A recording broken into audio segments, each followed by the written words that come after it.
What is up, West Coast Eagles Nest family? We are the West Coast Eagles Nest. My name is Hisham. My name's Nick. And my name is Hassan. And we are talking in Week 3 NFL football and that painful loss that the Eagles just endured against the Detroit Lions. It was a tough loss.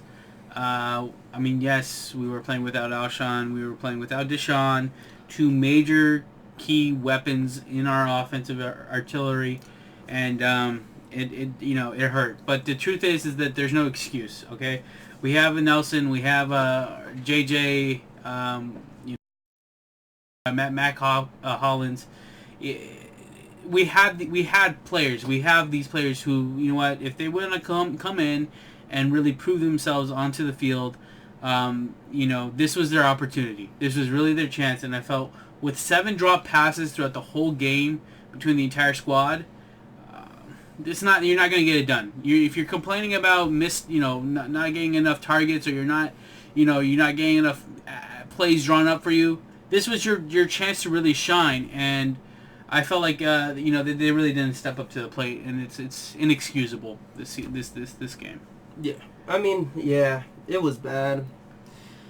It was bad. Yeah. The thing is, we get it. We knew what we were coming into the game with. We knew that Deshaun Jackson and Alshon Jeffrey were more than likely going to be out this week, and that gave Mac Hollins, Arcega-Whiteside, and Nelson Aguilar a little more time to get with Carson Wentz to go over these plays, and the backups.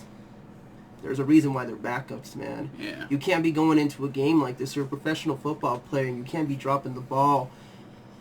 It was bad. And the thing that upsets me the most is that Carson Wentz is literally doing everything that he can to get a game won, and he's putting it out there week in and week out. The only thing is that these players are not gelling with him. And it's not him. He puts the ball where the ball needs to be, and these players, they're not catching it. Which, Hassan, I know you were irritated. Yeah, no, that's why I'm trying to be quiet, because I'm like, I don't want to be just like this ball of negative energy, because that's what I naturally am. But there's just way too many drop passes by everybody. I mean, like, seriously, Aguilar dropping the balls repeatedly and stuff like that. Yeah, thank goodness we had Goddard back, but even he's messing up on plays and stuff like that. Miles Sanders was absolutely infuriating to watch. But I mean, at the same time, I don't know. I'm hoping this fun kind of clears up, especially when we get Alshon Jeffrey back, and especially when we get Deshaun Jackson back. But it's a pain to watch. It's frustrating. You know what I mean? That we lost by so little.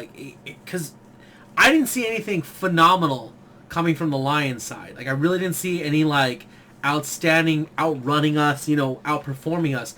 We were just sloppy is what it was. It's absolutely true. And then I think one of the biggest things is that not to mention our defense, our front line.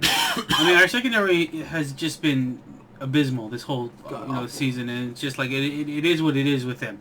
There's really no changing it. The only player who's really playing anything worth a lick of anything is Malcolm Jenkins, who had a really nice tip pass today that definitely helped us, and then he also had the block field goal.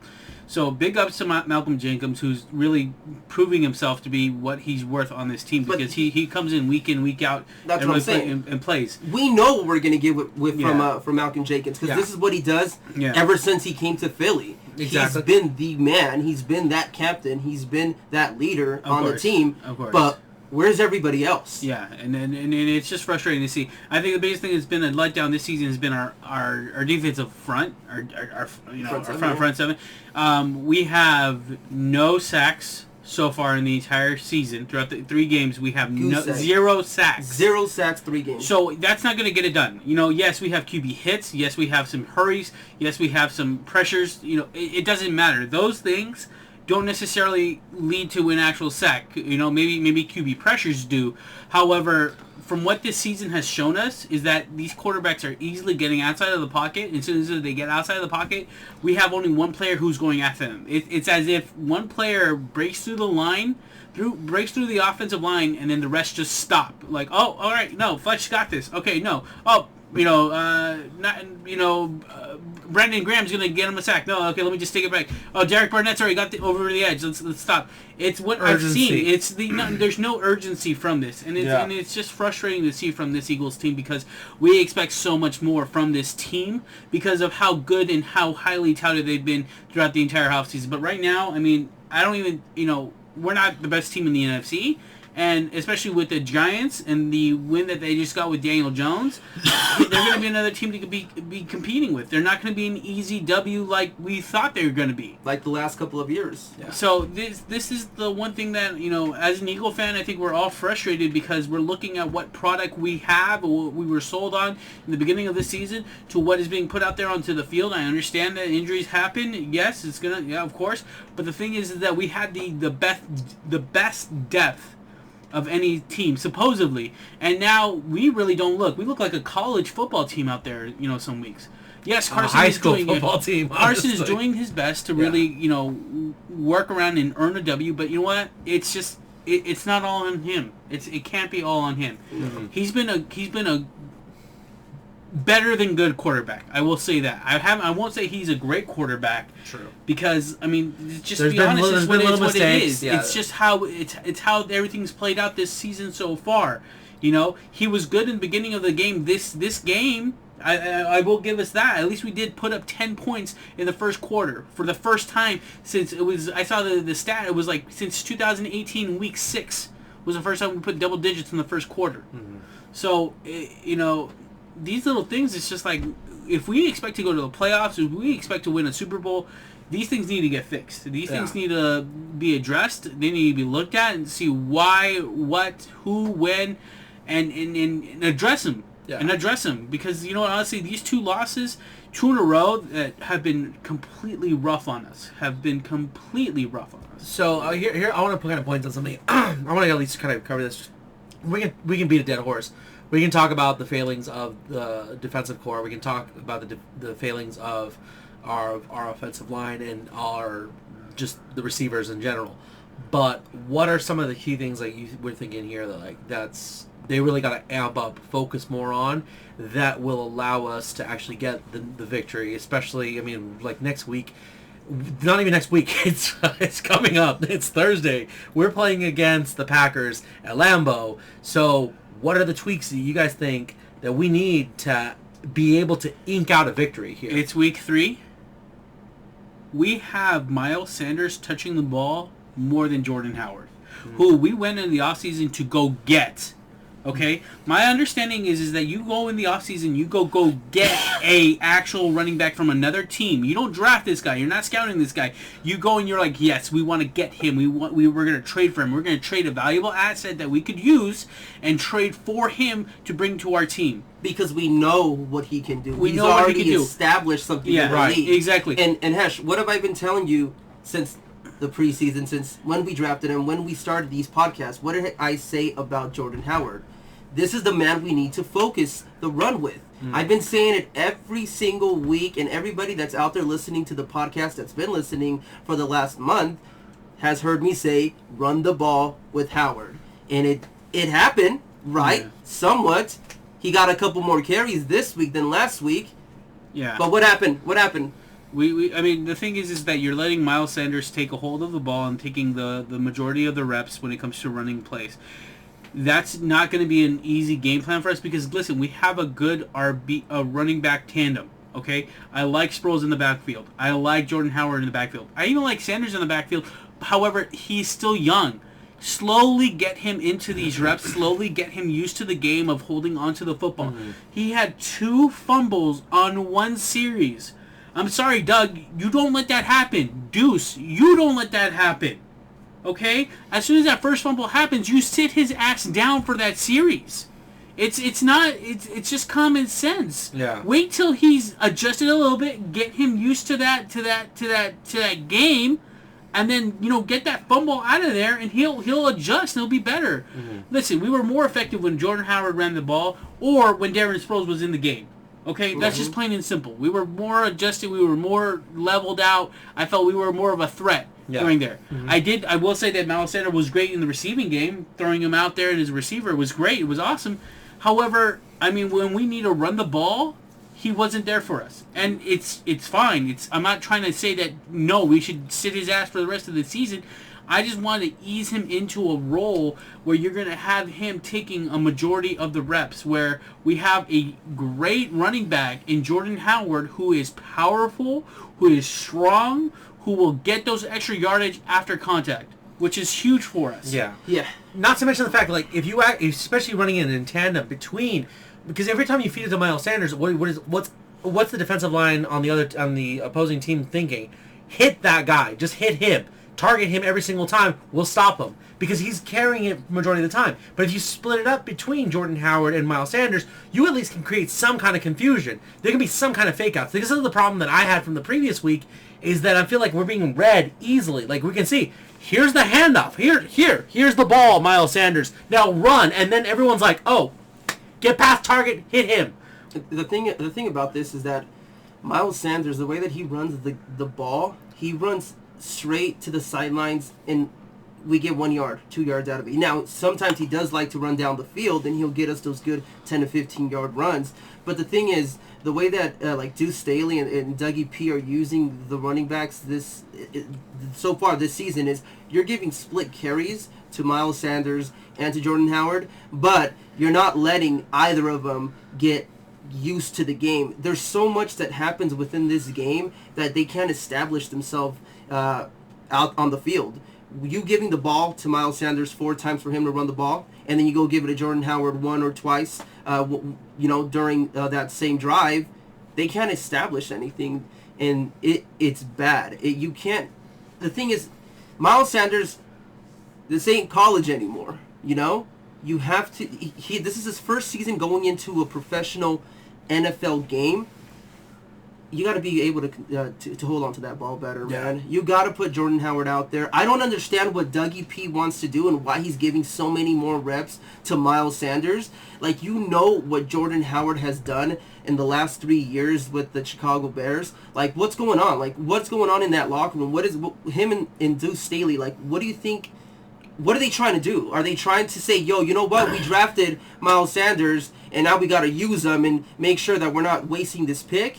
Like, what's going on? No. I mean, Jordan Howard's the more established runner. We need to get him. This guy, he was one of the top 3 in the league in the last 3 years. Yeah, behind Ezekiel and Todd Gurley, right? So you have these great running backs that he's right in the category of, and yet you don't want to use him in the same effect, right? Which is just frustrating. It's just completely frustrating, and I think it's just beating a dead horse over and over again. And Jordan Howard, was last week too. And Jordan Howard said this: the reason why he wanted, or the reason he didn't like playing in Chicago was because they weren't using him to his best ability. They weren't using him in the way that he wanted to be used. When he came over to Philly during the offseason and during the preseason, he said, man, I like it here because they're going to draw up schemes for me to be able to use me the way that I want to play my game. It hasn't been like that, man. Exactly. I haven't seen him for more than 50% of the snaps on field, and it irritates me, man. Yeah. I'm a big running back.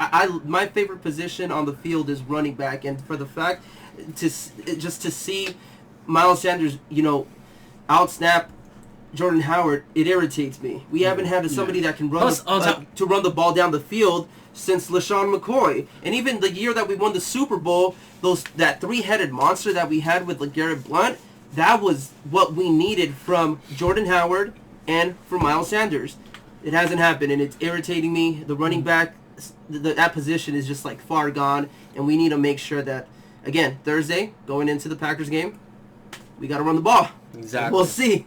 And now flipping the script on the other side. So our defense, like what do we need? Like what do you guys want to see more of from the players and stuff like that? Because I mean, obviously we had this last game we had a great solid performance from Malcolm Jenkins, but what do you want to see from this Eagles defense to really step it up to put pressure on the other team? Let me just quickly say this, Hassan. The defense today wasn't actually that bad.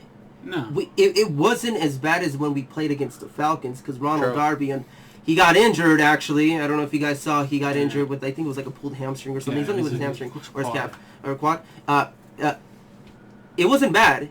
It's just that we gave up 2 turnovers with the fumble from Miles Sanders and then Nelson Aguilar dropping the ball, Yeah. and they got points off of that. But besides that, it wasn't a bad game because their first points came off after we scored 3 points on a field goal kick. They got a 100-yard kick return. That was 7 points there. They got 2 field goals right off of the turnovers. Mm-hmm. That's 6 points there. So we only gave up 14 points. It wasn't a bad showing from the defense today, but it does have to get better because next week we go, or not even next week again, Thursday we go up against. It's a short week. I understand that Alshon needs his rest. Deshaun needs his rest, and same with Dallas. I think Dallas had a terrible drop pass. Yeah, that yeah. just like showed that Oh, this guy I'm hasn't been crying. he hasn't been practicing. He hasn't been conditioning, and it's just evident. Listen, look. I mean, we can talk about this all day and talk about the defense, talk about this, but you know what? Truth is that we got to look towards next week. We have the Packers Thursday night football. This is going to be a very key matchup for us, okay? We got Aaron Rodgers. We're going to Lambeau Field. Yeah. All right? The biggest thing I want the Eagles to do right now is just catch their breath, slow down, and then understand going into Lambeau Field that this game is going to be very vital and important for the rest of the season. Yes. Because honestly, these are the games. Losing a This game like sets the this, tone. losing a game like this, losing a game against Atlanta, hurts us deeply because it doesn't allow us to have that cushion now in the NFC East. It messes does with not your allow morale us too. And it does mess with the morale because the Cowboys are, in my opinion, right now are on fire. I mean, yes, they have played 3 weak teams. They have played 3 very, very subpar teams. However, you know what? They've looked good playing those weak teams, okay? That's the They thing. put up points against the Redskins. They put up points against the Giants. They put up points against the Dolphins. They've done their homework, and they've gone out there and performed really well. The way they beat the Redskins, this is the difference between the Eagles and the Cowboys. The way they showed up against the Redskins, they put up the points, and they won that game. Yeah. From the beginning of the game to the end of the game. The way that we showed up against the Redskins, we lost the game in the first half. And we came back and won. Yeah, but the Cowboys didn't have to go through that.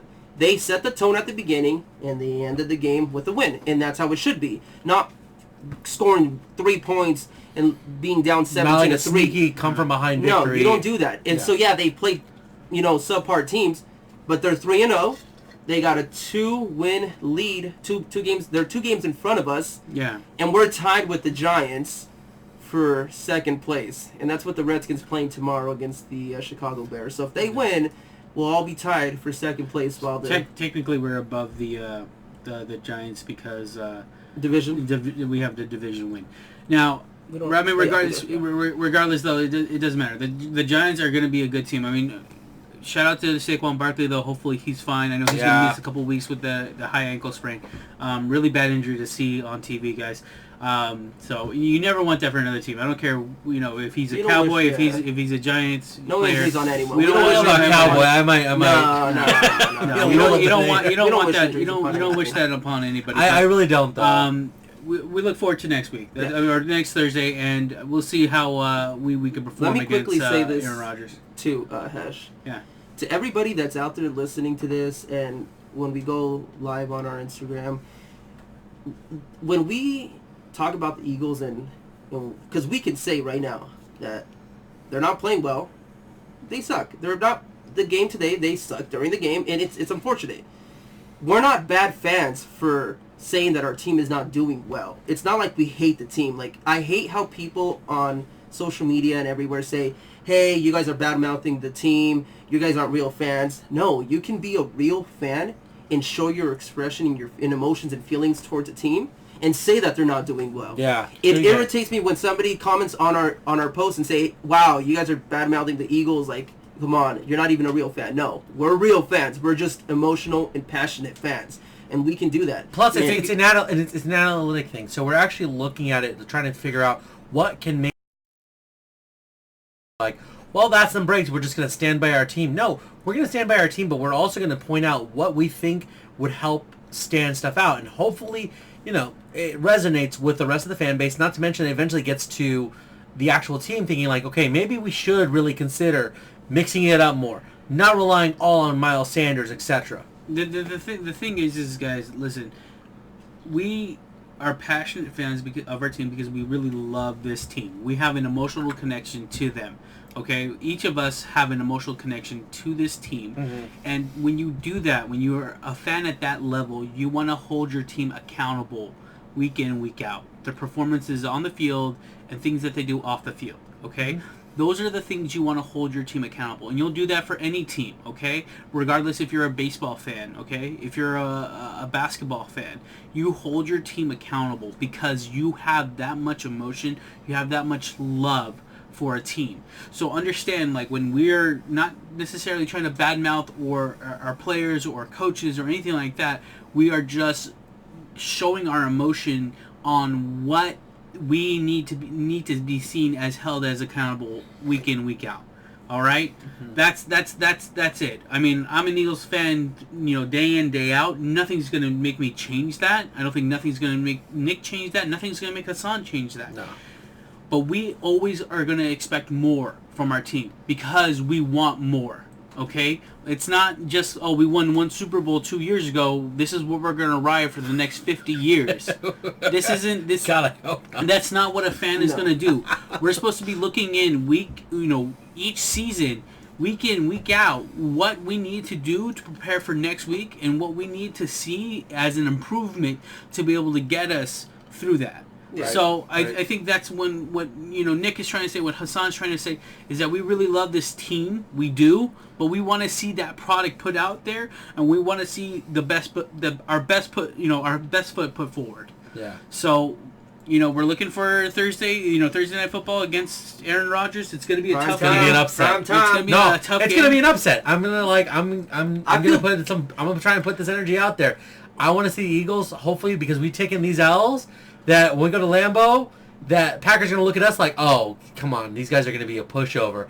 And then out of nowhere, we just bring the beat down. Like, I just want to see an embarrassment happen at Lambeau personally. I feel good. Like, I feel really honestly, good. And hey, I'm going to put that energy out here right now. And if anyone else feels this, hey, let us know. Shout that stuff out too. Like, honestly, I'm waiting for us. Like, I'm hoping that these L's that we've gotten now inspire us or push us to want to do more. Then pushes the team to want to do a bit more and stuff like that. Hopefully, this gets to where Miles Sanders looks back at the tape and just like, man, I can't play like this. I'm gonna be this Eagle, but I'm not gonna be an embarrassment to the Eagles. Yeah. Plain and simple. it's gonna be good. It's gonna be a fun game. It's gonna be awesome. Oh, hell Energy yeah. everywhere. Thursday night, yeah. Aaron We Rodgers, need to- Carson Wentz. It's gonna be fun. Come It's out gonna be there. fun. We need to come out early, punch him in the mouth. Exactly. All right, and then not let go of a lead. Okay, all game long, not let go of a lead. Right. But until next week, we'll probably have our next podcast probably right after Thursday Night Football. We'll Exactly. see how late or what time that game goes to. Yeah. But please be sure to follow us if you're not already following us on our Instagram at West Coast Eagles Nest. Please like and subscribe, guys. Really appreciate you. We love to put out these these videos and talk about Eagles football week in, week out. But And if you don't like and subscribe, we're still going to be doing this. So Yeah, what? Also, you know what? If you guys have any comments or anything you guys want to talk to us about, again, on our Instagram, we're on there all day, every day. We just actually reached 6,000 followers. So we really appreciate that, guys. And then, yeah, if you guys have anything, slide into our DMs. Let us know what you guys want to talk about, and we're on there, man. So Come we at really us sideways appreciate on the it. comments. We don't mind. We don't mind. We don't mind the comments. next podcast, Fly Eagles Fly. Let's go, Birds.